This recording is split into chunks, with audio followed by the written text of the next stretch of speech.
I've got about 10 minutes of PowerPoint slides that are kind of sad to show compared to what Paul just talked about. And then we're going to be breaking for the day. I think Paul's going to be hanging around. If you need to get in touch with him and you somehow don't connect with him here, let us know. We'll get you his team's email address, contact details. As a little quick preview for tomorrow, we're going to have a billionaire fireside chat with Larry Namer. We're going to have 3 discussion panels on real estate, income investments, and trending allocations that family offices are making. About 30 different speakers on stage tomorrow. I think it's interesting, the more and more that we have people like pro athletes, billion-dollar family offices, the more we interview billionaires, the more that the trend of being a voracious learner and always sucking in new information comes up over and over again. I saw someone who manages tens of billions of dollars of real estate, and he said the most important real estate is the 6 inches between your ears, right? And so it all comes back to that, even though we all kind of know this stuff already, but it's like, how deep are you gonna go with what mental models to really improve yourself? So in this talk here, it's a post I shared. Many of you are probably already subscribed to our Investor Club Insights newsletter. We started it in January and was scaled that up to 30,000 subscribers now via LinkedIn. We're sharing 1 or 2 posts a week about what we're learning running our investor club, what we have learned the last 17 years. I thought it was interesting that Paul's been in touch with us since then. As I stated earlier on the panel, I started as a blog, a hedge fund blog, and it turned into our business. So I'm going to go through the 15 quick things that we're doing in this economic environment during these kind of more volatile, unpredictable times to grow our business and scale it. And a lot of it relates to what Paul mentioned about what's most important.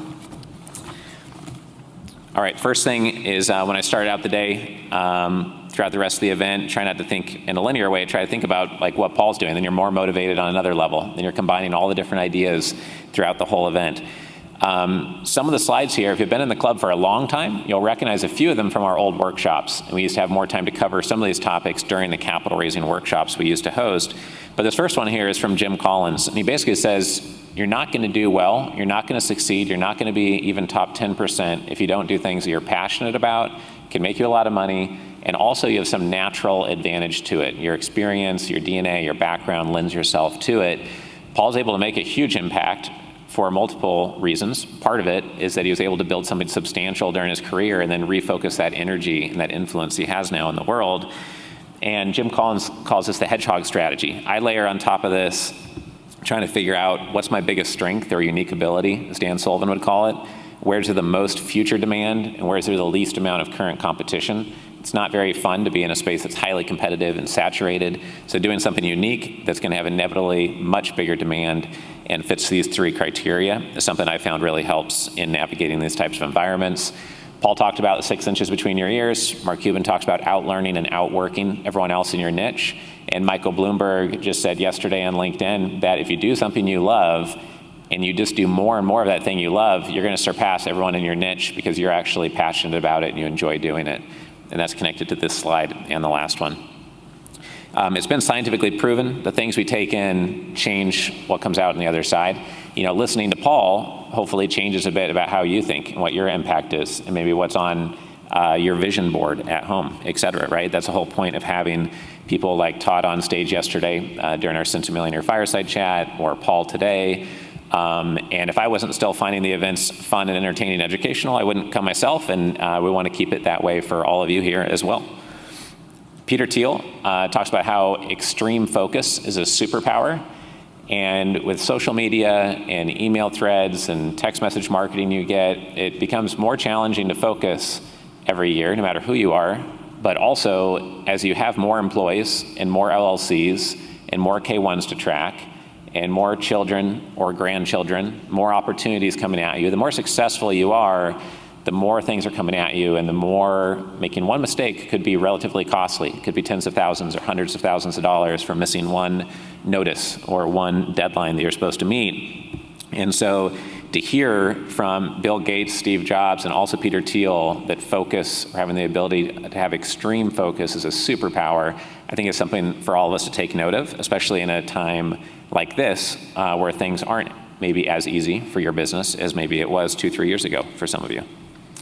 Eben Pagan taught me early on in my career that if you're gonna go fishing and you go to a lake, you could try to throw a spear at a fish or two swimming by, but if you study the lake and figure out where the waterfall is pouring into the lake and position yourself like a grizzly bear at the waterfall, that energy you spent up front to position yourself in the right spot where the salmon are jumping is gonna allow you then to be more effective the rest of your time when you're fishing. And so looking at whatever environment you're in, whatever niche you're in, and figure out with extreme focus, what is that area that fits my 3 circles and the other criteria I suggested, and position yourself in a way that's powerful, that creates more leads coming towards you over and over again. That's what we're attempting to do with billionaires.com. That's what we're trying to do while running Family Office Club as well. And it should give you an unfair advantage over your former self if you're not doing this, or others in your niche who don't know themselves well enough to know their unique ability, don't make themselves be a voracious learner, and don't position themselves well to attract leads to you versus chasing leads. I brought this up on the first day as well. I had this theme starting during COVID to have the most fun year of my life, and figured when would I ever not want to have the most fun year of my life? But it's not just going on vacation nonstop, it's also not working with people that are not fun. It's not working with people that are just always stressed out or act like you owe them something every time you talk to them. It's not working with businesses that are unprofitable and you've tried and tried again, and if it's not fitting your 3 circles, then maybe you cut bait. And there's a saying that the squeaky wheel gets the oil, but Joe Polish taught me there's also a saying that the squeaky wheel just gets replaced. Sometimes a thing that's bothering you and always complaining, like, oh, just replace that part of your life or just cut it out completely. Brute force reciprocation is a strategy I talked about at our annual Super Summit in December, I think it was. This strategy has completely changed my life. I got my first job out of college, or in high school actually, by cold calling everybody in the Yellow Pages who was in the computer business. One guy gave me a job interview and he hired me to build websites for Indian companies. And he taught me how to do that and paid me $20 an hour to do that. And that was like in the 1990s, so it was a pretty good first job. When I got out of university, everyone wanted to pay me $36,000 a year because I went to Oregon State University. I didn't really want to do that, so I cold called everybody in the Chamber of Commerce in Portland, Oregon. One of them was an alum and gave me a meeting. I got meetings with 2 others. And she said, well, you need 7 years experience in the CPA designation if you want to work here. We can't hire you. And I said, well, I'll work for free. Just fire me in the first day if I can't do the work. I know I can. So she paid me half as much as the other consultants because I had no experience, and paid me $40 an hour my first job out of my undergrad, and I worked overtime and made $100K my first year out of my undergrad, which was more than my professors made when I graduated the month before, and they told me not to rush out of school. Over and over again, I did this to get into the capital raising industry, to interview billionaires, to build my blog, and the whole point here is that you can get things done you shouldn't be able to otherwise if you try 100 combinations of lots of different actions and you do it in a way that de-risks it for the other person, or you're adding value to the other person while you're trying all these combinations, and then one of them will work. And Mark Cuban says you only need it to work one time, and then you just keep on doing that thing that works, and you latch onto that. Giving away books written by billionaires by the dozen, or buying hundreds of books from a billionaire, gets their attention, and then sometimes they'll answer your 3 questions. And then you hold on to that strategy and use it again and again, et cetera. So this has worked over and over again. I'll talk on this again probably at our next event, because I know that some people have missed my talk on it before, and I feel like this one strategy is probably the most powerful out of all the 15 I'm sharing here. And knowing that it's a great equalizer, because most people don't want to do really hard work in a really focused area, but if you chose the right niche, it doesn't matter how long it takes. If you break through and figure it out, then your whole life and your whole business can change, right? You can make more of an impact on the world or do whatever you'd like. Next strategy here is around choke points. We've talked about this many times within our investor club. We've showed this image at our events for the last 15 years. Right now, it's a big conflict in the world. But if you have a strategic choke point for your business, everything else starts to go faster. You get momentum, you get distribution, you raise your sales, you lower your costs, you find what is the biggest pain point for you and all your competitors, and then you acquire the strategic resource that makes that easier, that makes that faster for you. We have a 70-minute webinar on this. I believe it's on our YouTube channel. It's one of our 800 plus videos on there. I know it's in our member portal. So if you're a member, check out our choke point webinar. It'll give you 20 examples of choke points that cost nothing. I started my business in the basement apartment in Harvard Square, and I had less money in my bank account than I had due for rent that month. So I didn't have the luxury of going around and spending millions of dollars on choke points. I had to do it with elbow grease and focus and determination and being creative. So I'd encourage you to do the same if you don't feel like you have resources. Being institutional quality, right now in a volatile time or during COVID, you're just gonna be shooting yourselves in the foot if you don't have things buttoned up. If you don't take yourself seriously, no one's gonna take you more seriously than you take your own deal. If you have an AOL email address, if you don't have at least a 3-page website, if you don't have a one-pager, if you don't have a one-liner, it shows that you don't care too much, but you're asking others to not only care with their time, but also their money. And their money, just a couple minutes of their time, is worth more than it would have cost you to button up your stuff and look institutional quality to some degree. And the more you can be a class act, just nice person, then the more people typically just want to work with you and really get to know who you are and trust you.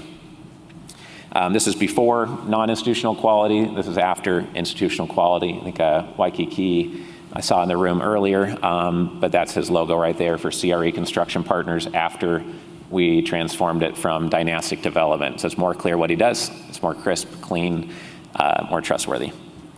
Invest in your health. I don't know how many decamillionaires, centimillionaires I know that eat Wendy's every day, but they own a Ferrari and will only take it to a special hand car wash station because they're worried about the car they're going to get bored of in 3 years and trade out for another car. But they don't treat their own self with the same respect. So obviously you should be investing in your health no matter what level of wealth you're at. And I came up with 28 ways that I'm experimenting on investing in my own health. Most of them cost almost nothing. If you want that, shoot me an email, just richard@investorclub.com, and I'll shoot you over the Google sheet. And you can look at those 28 ways. One of them is getting an MRI every year or two, and they can identify tumors, cancer, and all these different diseases and problems early. Most things you can treat if you find it early, right? So that's just one example of how to invest in your health. Arnold Schwarzenegger has a great book. I read it to my kids. It's called Be Useful. He also has a great documentary on Netflix. I love it. And the opening line of the documentary is that I've always been really good at getting a crystal clear vision of what I want to do in life. And it's so clear in my mind that I'll just work really hard until I make it happen. And while the documentary is 3 hours long, that one sentence I think is one of the most important points, and they put it first for a reason. It's not an accident he became Mr. Universe, not an accident that he became a leading man and the highest paid male movie star at the time. It was because he had a crystal clear vision of it, and only because of that did he make it happen. So you have to ask yourself, how crystal clear is your vision during a time like this where the economy is volatile? Because you can't expect it to happen if you don't even know yourself what you want to have happen. How are other people going to help you on your way? How are you even going to help yourself, right?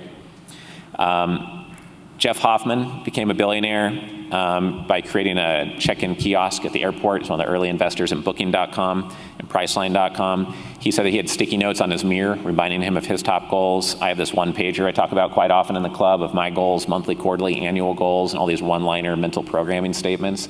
I read it in the morning, so I go out in the world and I know what to say yes, no to very quickly, and I'm reminded about my goals. So easy to be distracted, especially with a fire hose of 120 speakers on stage, a million ideas you're trying to digest. And so reminding yourself of these is really important. 1 or 2 slides left and we're all done. Every private equity firm that I know that manages 500 million or a billion plus, they originate deals systematically. They say, we want to acquire stem cell centers. Let's identify all 180 of them in the state of Texas where we're focused, make a spreadsheet, get their contact details, and let's go meet them in person, reach out to them systematically. No family offices I know do that. Not a single one, not even the billionaires. Every private equity firm does it. Almost no private equity firms under 500 million do this, or they only do it part-time, and you can do it for a couple $1,000s per year. So I highly encourage you to do this. We've done it and closed many deals from doing so. Last slide here is that throughout the whole event, I want to emphasize that you're not really competing against others if you're here. You're really competing against your former self and trying to reach further into your potential. So having a clear vision, using choke points, making things institutional quality, connecting with potential investors here, meeting accountability partners here, and treating this investor club as a perpetual learning machine for yourself, I hope leads us to a lot of growth and things that you didn't expect. Like most investor clubs don't talk about investing in your health and being ultra healthy. And I hope you pick up so many different things that in a unique combination just for you you feel like it was an amazing investment of your time, even more so than your money, of being here. So tomorrow, like I said, I'm going to give 2 short 10-minute talks tomorrow, just like this one. We're going to have 30 investors on stage. We're going to do a billionaire fireside chat, have some great panels. We have cocktails that just started serving a couple of minutes ago outside, so please enjoy that, enjoy the networking. Appreciate you being here today, and don't forget, we have 2 masterminds at the end of June, 2 at the end of July, and then our single family office summit here in New York in October, and our annual event down in South Florida at the Ritz-Carlton in Key Biscayne in December. So I hope you had a great day, and we'll see you tomorrow at 10 a.m. when we get started again. Thank you. Join the Family Office Club by visiting familyoffices.com. We look forward to seeing you at our next live event.